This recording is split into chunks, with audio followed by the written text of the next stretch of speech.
И здравейте, приятели! Сега ще нарисуваме една черешка.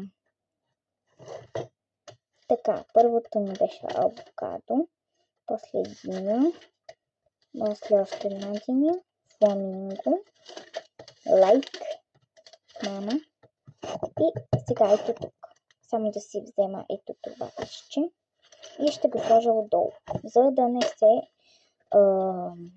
отпечата на другия лист. Така, сега ще нарисуваме самите черешки. Взимаме си един молив, ето този на парка ще си взема. И правиме 1, 2, 3.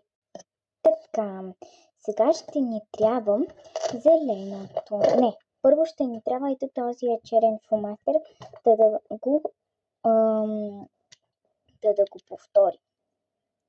1, 2, така. Сега ще ни трябва червен. 1, 2, 3. Така. Сега и другото. Така. След това ще ни трябва и зелено за листето. Така.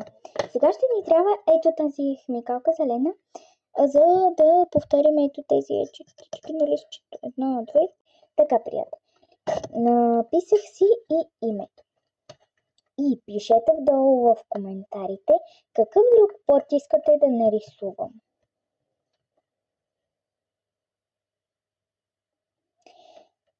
Сложете лайк, напишете коментари и се абонирайте.